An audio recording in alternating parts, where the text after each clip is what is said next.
Hello guys, magandang umaga po sa inyo lahat and welcome back to my channel. So, andito na naman po tayo sa farm. Ayan po yung mga tanim natin. Ayan yung bundok sa likuran. And today, mamimitas tayo ng mga gulay. So, pakita ko sa inyo kung ano ang mga pwede na nating ma-harvest and mga ibinebenta po natin. Pero bago tayo pumunta doon, nakapag-subscribe na ba kayo? Kung hindi pa ay subscribe na po kayo. Every subscription po ay malaking tulong po nagagawa para sa channel ko. Patuloy niyo pong matutulungan para unti-unting umangat ang bahay ko dito sa YouTube. And by doing that, mas patuloy po akong maghahatid sa inyo ng mga content tungkol sa farming o sa trabaho ko o kung ano-ano pa mang ginagawa ko dito sa Japan. So again, subscribe na po. So again, mamimitas tayo ng gulay. So now, samahan niyo ako.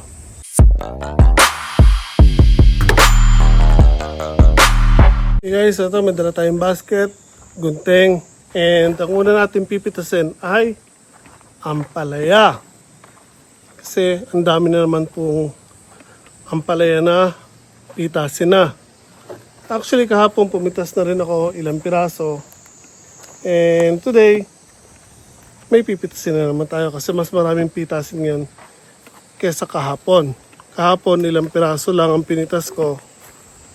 Pero today, sakto ang dami pong pwede nang pitasin. And now, pitasin na po natin sila. Again, ayun po yung mga bunga ng palay natin. Pero ang pipitasin lang natin, tulad ng sinabi ko, yung mga malalaki lang po. Kahit maraming bunga yan, hindi po natin kailangan pitasin lahat. Yung mga susunod na maliliit, para sa mga susunod na araw naman. So, let's go guys.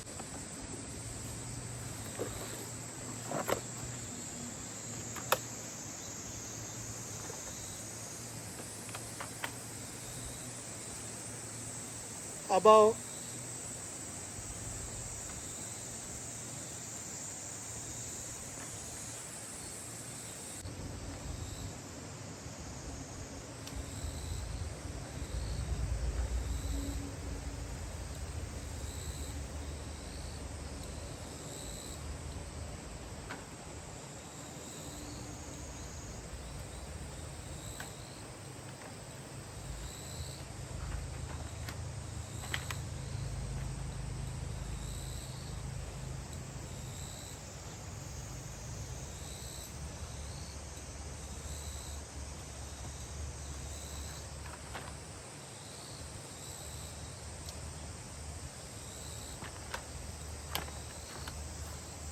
yan o.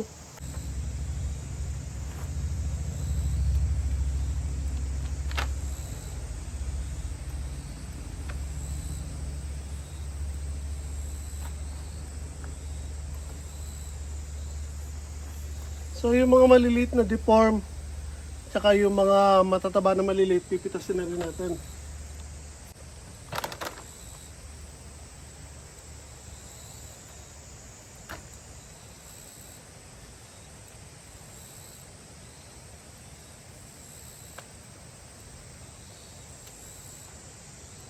Yung mga maliliit na to, sarap lang to ilaga o gawing sinampalukang ampalaya tapos isasawsaw mo lang sa bagong.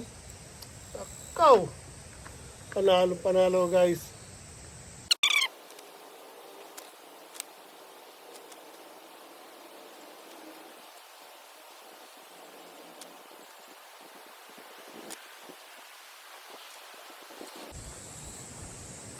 Madami na napipitas natin guys. Oh. Okay guys, so ayan po, halos naka-isang basket din po tayo or kulang-kulang isang basket. And ayan po, ang dami pa rin nating iniwan. Again, ito malalaki na yan, marami pong ganyan kalalaki. Pero tulad ng sinabi ko, hindi pa natin sila pipitasin para sa mga sunod na araw po yan. Hindi po natin kailangan agad din yan. Dahil yung mga yan lalaki pa yan guys. Dami oh.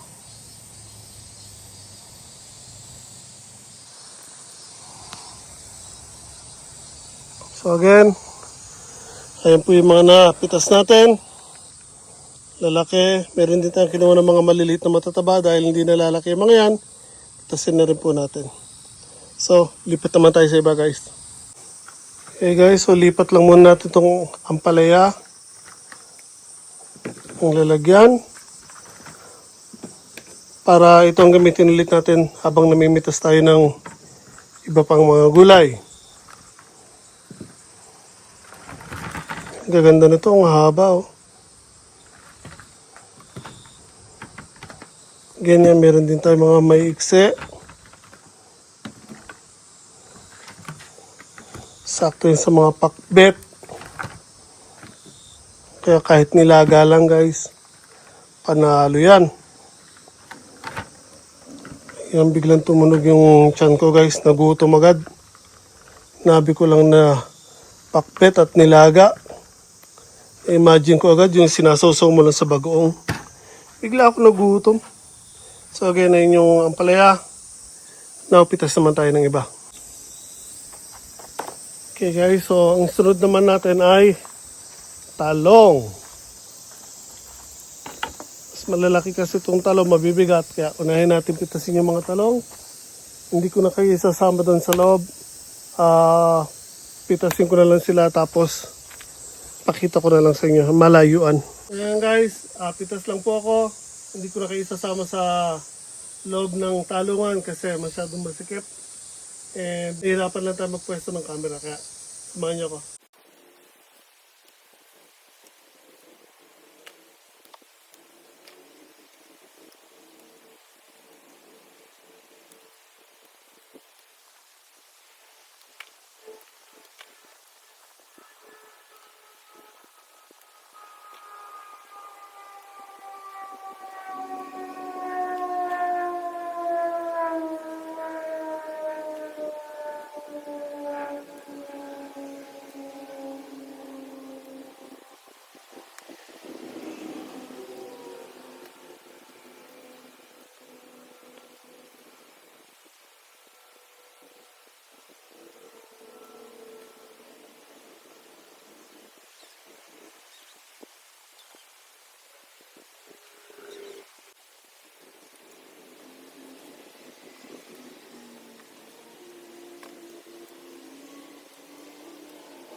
Okay guys, so ayun na po lahat yung talong natin. Isang kahon. And then yung ampalaya. So now, sunod naman natin kamatis, sitaw, bell pepper. Okay guys, so sunod naman po natin ang bell pepper. Ito, maraming bunga pero maliliit pa. Kaya hindi mo natin kukunin yan.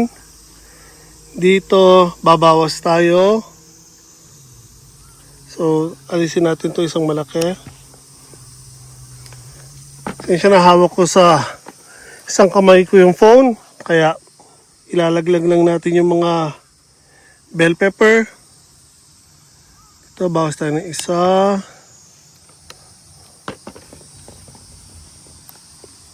Pwede ko nga pala itong pitasin na lang.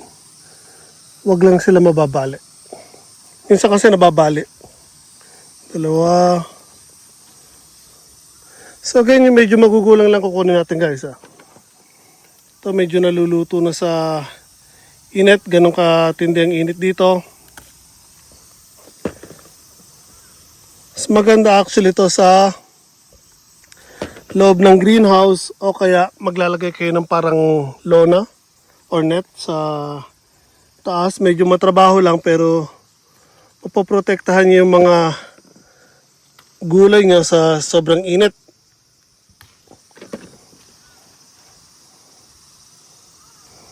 Dahil grabe pag uminit ang summer dito sa Japan guys.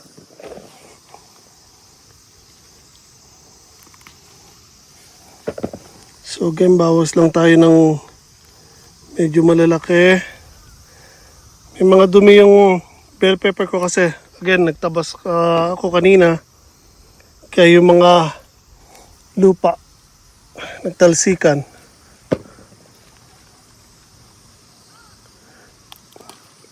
Ito, luto na rin, oh. Tapon na lang yan. Next.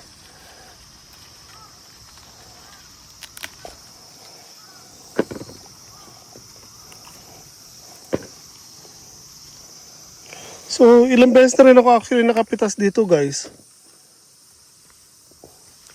Binabawasan ko lang lagi yung mga malalaki lang or magugulang.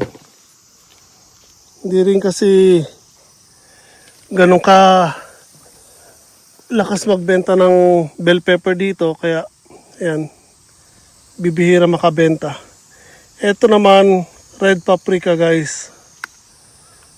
Bansot lang sila na bansot. Pero paprika po yan.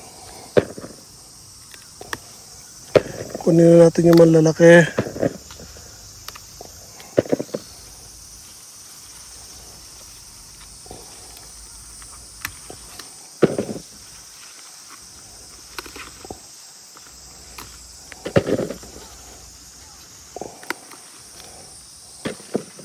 Hugasan na lang natin mamaya. Ano, dumi. Okay, ito red paprika din. Ito luto na sa init. Tapon na yan. Dito red paprika pa rin to. Ayan, meron isa. Ito, I think yellow paprika na itong isang to.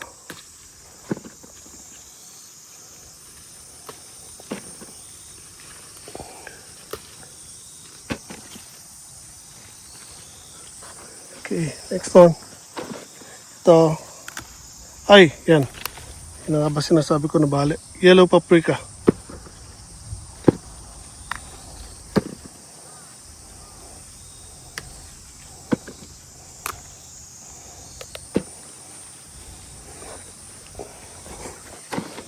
Ito, bali na yung sanga niya. Sa bigat ng bunga. Kalundo.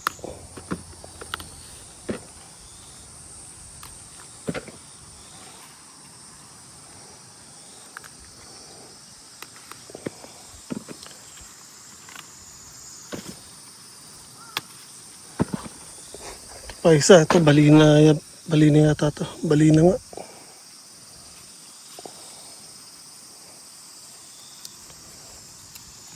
Yung kasi kung magbunga ba naman kasi siya o sunod-sunod bago ang liit-liit pa ng puno. Kaya hindi kinakaya.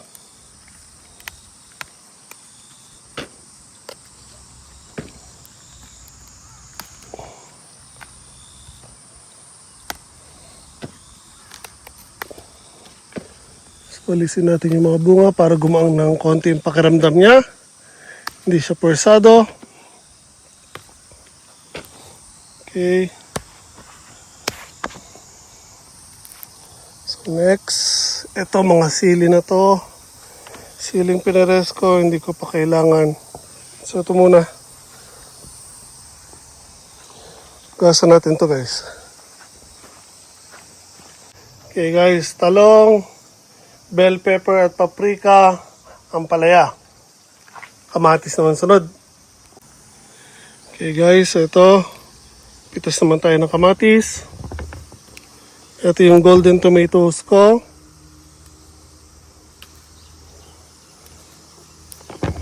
Ito medyo maliliit na yung mga binubunga niya kasi sa taas na to. And hindi ko naman sila kasi nilalagyan na ng panibagong pataba.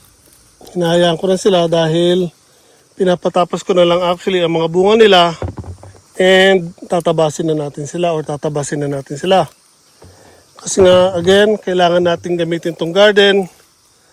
Ihahanda na natin para sa susunod na taniman. So may target ako ngayong October, hopefully para sa sibuyas naman. Ito again guys, may tama ayan o.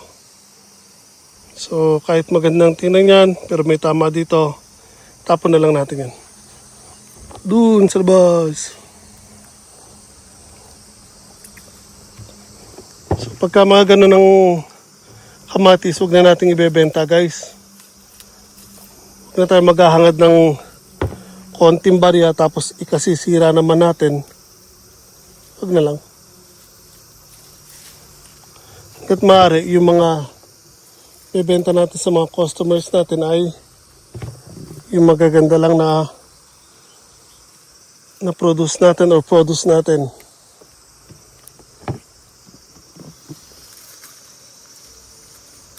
Sumobra na hinog.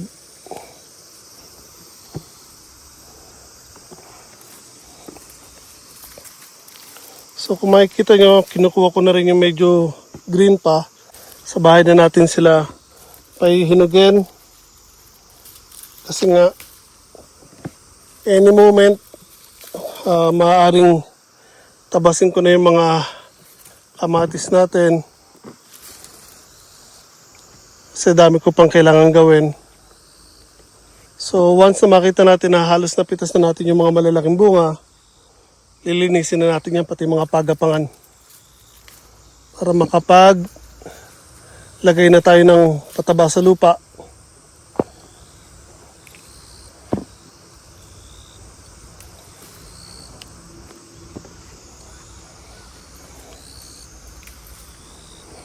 Grabe na init, sakit sa balat.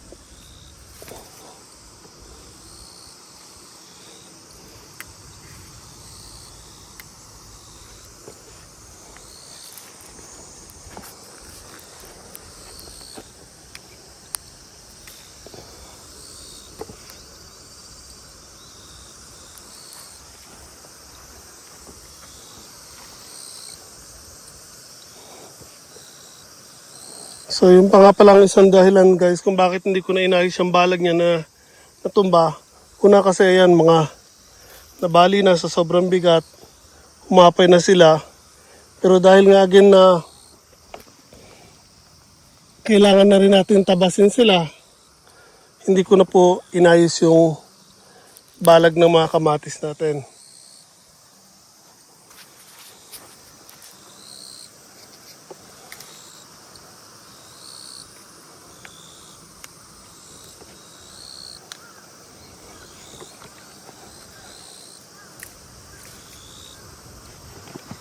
Okay, so pagpatuloy ko lang itong pamimitas guys, pakita ko na lang sa inyo mamaya.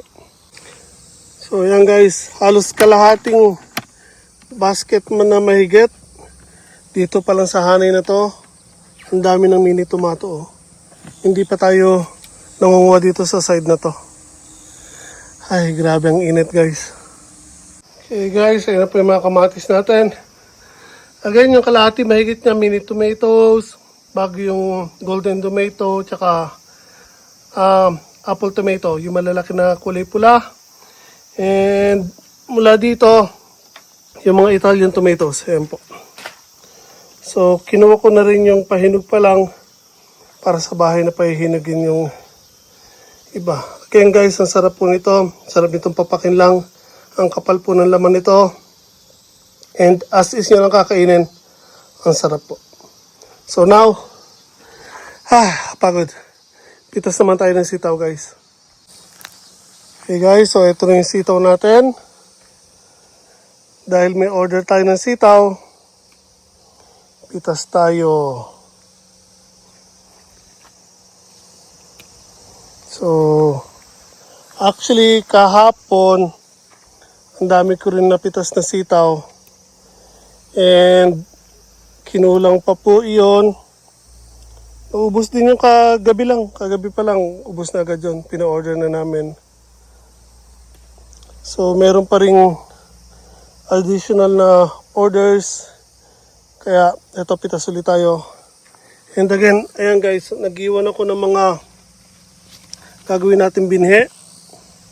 So, marami akong iniwanan dyan. Ayan. Para meron tayong pantanim for next year.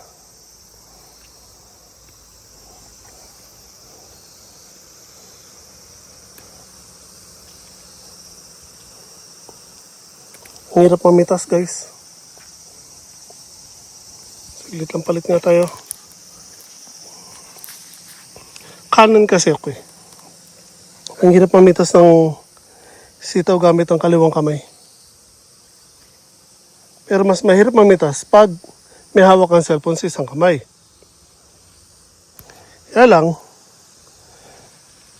gusto ko makita nyo habang namimitas tayo. Kaya tiis lang, huwag magreklamo. Diba guys?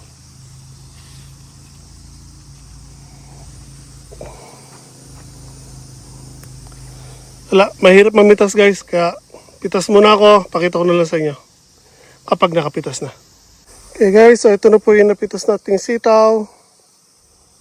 Yan, ang dami din. So, nasa 3 tali siguro to. Okay, so now, uwi na tayo guys. Sobrang nainit. So, again, pinitas natin is ampalaya, talong, bell peppers, kamatis, at sitaw. So, yun po yung mga napitas natin. So, papa-order na natin to pag uwi. At sa mga nanonood dyan na gusto pong umorder, basta malapit lang po, message lang po kayo. And, popost ko naman lagi sa Facebook pag namimitas tayo or magbebenta po tayo. So, uwi na tayo guys. And again, sana po nagustuhan nyo po ang simple binagi ko sa inyo. Mintas lang po tayo ng gulay dito sa ating garden. Just ayan. So, kung magagawa nyo naman po, pakilike naman po video na to. Share sa mga kaibigan nyo and subscribe na rin po sa channel ko. Ingat po tayo lahat palagi guys.